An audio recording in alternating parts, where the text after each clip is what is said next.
സ്വസ്തിക് ജ്യോതിഷം യൂട്യൂബ് ചാനലിന്റെ പുതിയ വീഡിയോയിലേക്ക് എല്ലാ മാന്യ പ്രേക്ഷകർക്കും സ്വാഗതം. ഈ വീഡിയോ ഞാൻ പറയാൻ ഉദ്ദേശിക്കുന്നത് 1201 ആണ്ട് ചിങ്ങമാസം 1 മുതൽ 2025 ഓഗസ്റ്റ് മാസം 17 മുതലുള്ള ഒരാണ്ട് 1201 ആണ്ട് ചില പ്രത്യേക നക്ഷത്രക്കാർ വിശേഷമായിട്ട് വിഷ്ണു ഭജനം ചെയ്യണം, വിഷ്ണുവിനെ ആരാധിക്കണം. വിഷ്ണുവിനെ ആരാധിക്കുക എന്ന് പറഞ്ഞാൽ സുദർശനാദി ഹോമം നടത്തിയോ സുദർശന അർച്ചന നടത്തിയോ വിഷ്ണുവിനെയോ കൃഷ്ണനെയോ വൈഷ്ണവ ദേവതാ സങ്കല്പങ്ങളെയോ ആരാധിക്കണം. ഈ വൈഷ്ണവ ദേവതാ സങ്കല്പങ്ങൾ എന്ന് പറയുന്നത് വിഷ്ണു, കൃഷ്ണൻ, നരസിംഹമൂർത്തി, വാമനമൂർത്തി, പരശുരാമൻ തുടങ്ങിയുള്ള അവതാരമൂർത്തികൾ അതിൽ പെടുന്നതാണ്. ശ്രീരാമൻ ഇവരൊക്കെ അതിൽ പെടുന്നതാണ്. ഇങ്ങനെയുള്ള മൂർത്തികൾക്ക് സുദർശനാദി ഹോമവും സുദർശന പൂജയും സുദർശന മന്ത്രാർച്ചനയൊക്കെ നടത്തി വിശേഷമായിട്ട് ആരാധിക്കണം. ഈ ഒരാണ്ട് എന്തുകൊണ്ട് ഈ ചില പ്രത്യേക നക്ഷത്രക്കാർ അങ്ങനെ ചെയ്യണം എന്ന് ചോദിച്ചാൽ, വ്യാഴം മറഞ്ഞ നക്ഷത്രക്കാരാണ്. വ്യാഴത്തിന്റെ അനുകൂലാവസ്ഥ, വ്യാഴം വെച്ചാൽ ഗുരുവാണ്, സർവ്വദൈവാധീന കാരകനാണ്, സർവ്വഗുണങ്ങളും മനുഷ്യന് നൽകുന്നതാണ്.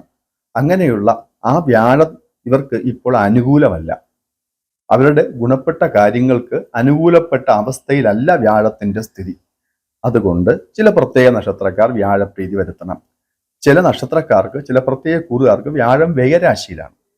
ആ നക്ഷത്രക്കാർ, പിന്നെ ചില പ്രത്യേക നക്ഷത്രക്കാർക്ക്, ചില കൂറുകാർക്ക് വ്യാഴം അഷ്ടമത്തിലാണ്, നാശരാശിയിലാണ്. അഷ്ടമത്തിലെ വ്യാഴം വെച്ചാൽ ധനവ്യയം, ധനത്തിന്റെ നാശം, ഇതൊക്കെയാണ്. ഗുണപ്പെട്ട കാര്യങ്ങളുടെ ദുരിതവും ഒക്കെ പറയാം, ഗുണപ്പെട്ട അനുഭവത്തിൽ വരേണ്ട മംഗളകർമ്മങ്ങളുടെ തടസ്സവും ഒക്കെ പറയാം. അങ്ങനെ ഇരിക്കെ ഏതൊക്കെ നാളുകളാണ് ശരിക്ക് ഇപ്പോൾ സുദർശന ഹോമവും സുദർശന പൂജയും ഒക്കെ ചെയ്യേണ്ടത് എന്ന് ചോദിച്ചാൽ, പ്രധാനമായിട്ടും അഷ്ടമത്തിൽ വ്യാഴം മറന്നിട്ടുള്ള കൂറുകാർ വൃശ്ചിക കൂറുകാർക്കാണ്.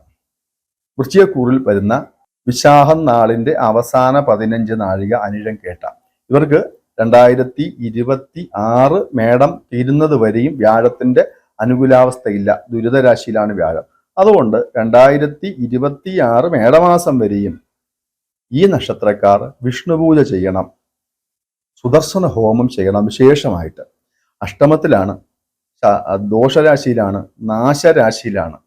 അപ്പൊ അങ്ങനെയുള്ള നാശവും ദോഷവും ക്ലേശവും ഒക്കെ ഒന്ന് കുറഞ്ഞ് അനുഭവത്തിൽ വരാതിരിക്കാൻ വേണ്ടിയിട്ട് ഇവർ സുദർശന ഹോമം എല്ലാ മാസവും അവരുടെ നക്ഷത്ര ദിനം അല്ലാത്ത പക്ഷം ഗുരുവാരം, അത് വ്യാഴാഴ്ച ദിവസം ചെയ്യുക. വിഷ്ണു ക്ഷേത്രത്തിലോ കൃഷ്ണന്റെ അമ്പലത്തിലോ ഒക്കെ ചെയ്യാം. ലഘുവായ രീതിയിൽ സുദർശനോഹം, ലഘു സുദർശനഹോമം എന്ന രീതിയിലെങ്കിലും ചെയ്യുന്നത് വളരെ വിശേഷപ്പെട്ട കാര്യമാണ് ഈ നാളുകാർ. അതുപോലെ 12 വ്യാഴം മറഞ്ഞ കൂറുണ്ട്, കർക്കിടകക്കൂറ്. കർക്കിടകക്കൂറിൽ ജനിച്ചിട്ടുള്ള പുണർതം നാളിന്റെ അവസാന 15 നാഴികയിൽപ്പെട്ടവരും പൂയം ആയില്യം നക്ഷത്രക്കാരും. അവർക്ക് പാപം, വ്യയഞ്ച പതനം, നല്ലതല്ലാത്ത ചെലവുകൾ, വ്യയം, പതനം, വീഴ്ചയുണ്ടാവും, സ്ഥാനഭ്രംശം ഉണ്ടാവാം. 12ലാണ് വ്യാഴം, അലച്ചിലുണ്ടാവാം. ദീർഘധ്വാടനം ഉഗ്ര ദുഃഖജനനം അന്ത്യസ്ഥിതി ഭവേന്നാണ്. ദീർഘധ്വാടനം ഉഗ്ര ദുഃഖജനനം, അനാവശ്യ കാര്യത്തിൽ ഇടപെട്ട് അതിന്റെ ദുഃഖം അനുഭവിക്കും. യാത്രയോ അല്ലെങ്കിൽ മംഗളകർമ്മങ്ങളിലോ പൊതുവായ കാര്യങ്ങളിലൊക്കെ ഇടപെട്ട് കഷ്ടപ്പെട്ട് ക്ലേശിച്ച് അവസാനം പഴി കേൾക്കും.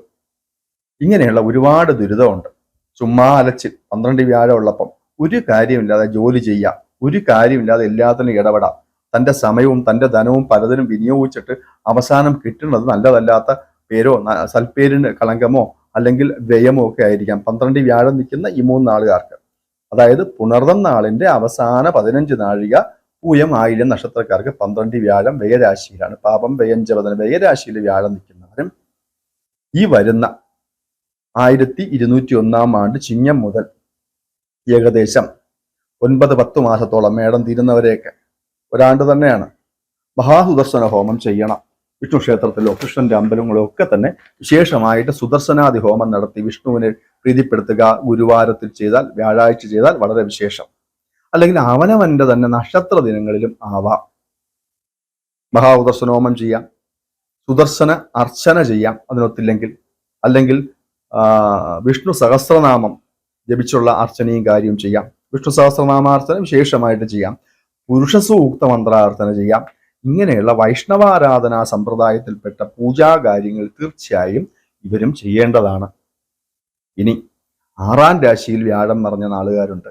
തസ്തവേ നഹി സുഖം തൽസാധതി എന്നാണ്. അതായത് എന്തൊക്കെ ഉണ്ടെങ്കിലും അടുത്തുണ്ടെങ്കിലും സൗഭാഗ്യവും ധനവും എല്ലാം ഉണ്ടെങ്കിൽ ഒന്നും അനുഭവം അല്ലാത്ത അവസ്ഥ. ഉണ്ട് എന്ന് പറയാനേ ഉള്ളൂ, കാണാനേ ഉള്ളൂ, നമുക്ക് അനുഭവമല്ല. അത് ഈ മകരക്കൂറുകാർക്കാണ്. മകരക്കൂറിൽ ജനിച്ചിരിക്കുന്ന വ്യക്തികൾ ഉത്രാടം നാളിന്റെ മുക്കാല്, തിരുവോണം അവിട്ടം, ഉത്രാടം നാളിന്റെ മുക്കാല്, തിരുവോണം അവിട്ടം നാളിൽ ജനിച്ചവർക്ക് 6-ലാണ് വ്യാഴം, രോഗരാശിയിലാണ് വ്യാഴം. അവരെ സംബന്ധിച്ചും സുദർശന ഹോമവും ധന്വന്തരി ഹോമവും ചെയ്യണം. ഒന്നെങ്കിൽ സുദർശന ഹോമം നടത്തുക, ശത്രുനാശനത്തിന്. ശത്രുരാശിയിലാണ് വ്യാഴം പോയിരിക്കുന്നവർക്ക്. ഉത്രാടം, തിരുവോണം, അവിട്ടനാളിന്റെ ആദ്യ പകുതി എന്നാ പറയേണ്ടത്. ഇത്രയും നാളുകാർക്ക് ശത്രുരാശിയിലാണ് വ്യാഴത്തിന്റെ സ്ഥിതി. തസ്കരാരാദി വിഘ്നാദി വ്യാധീശ തനുക്ഷതി, തസ്കരാരാദി വിഘ്നാദി വ്യാധീശ തനുക്ഷതി വാരീശാസ്ത്രേണ ചിന്തനീയ എന്ന. വാരീശാസ്ത്രം വെച്ചാൽ ശത്രുക്കളുടെ ബുദ്ധിമുട്ട് വരാം നമുക്ക്. ആ ശത്രുദോഷം മാറുന്നതിന് ആ പറഞ്ഞിരിക്കുന്ന കാര്യം സുദർശനഹോമം വളരെ വിശേഷമാണ്. വ്യാഴം 6-ൽ മറിഞ്ഞതുകൊണ്ടും രോഗരാശിയിലും മറിഞ്ഞുകൊണ്ട് ഇവർക്ക് രോഗക്ലേശം വരാം, രോഗം, ആശുപത്രി ചെലവൊക്കെ വരാം. അത് കുറയുന്നതിനും അത് മാറുന്നതിനും ധന്വന്തരി ഹോമം ചെയ്യുന്നതും വിശേഷമാണ് ക്ഷേത്രങ്ങളിൽ. ഹോമ വിഷയം നിങ്ങൾക്ക് ബുദ്ധിമുട്ടായി കണ്ടാൽ സുദർശന മന്ത്രാർച്ചനയോ ധന്വന്തരി മന്ത്രാർച്ചനയോ തീർച്ചയായിട്ടും ചെയ്യുക. അപ്പറഞ്ഞിരിക്കുന്നത് വളരെ വിശേഷപ്പെട്ടതാണ് ഈ പറഞ്ഞിരിക്കുന്ന കൂറുകാർക്കും. ഇങ്ങനെ ഈ പറഞ്ഞ നാളുകാരെല്ലാം തന്നെ വിഷ്ണുവചനവും സുദർശന ഹോമവും ധന്വന്തരി ഹോമവും ഒക്കെ ചെയ്യുന്ന പക്ഷം അവർക്ക് ഈ ഒരു വർഷം 1201 ആണ്ടിൽ വരാൻ സാധ്യതയുള്ള വ്യയവിഷയം, ശാരീരിക വൈഷമ്യ ക്ലേശങ്ങൾ ഒക്കെ തന്നെ കുറഞ്ഞിരിക്കും. ഭഗവാന്റെ അനുഗ്രഹം കൊണ്ട് കുറഞ്ഞിരിക്കും. വർക്കല സ്വസ്തി ജ്യോതിഷ യൂട്യൂബ് ചാനലിന്റെ ഈ വീഡിയോ നിങ്ങൾക്ക് ഇഷ്ടപ്പെട്ട് കാണുമെന്ന് കരുതുന്നു. നന്ദി, നമസ്കാരം.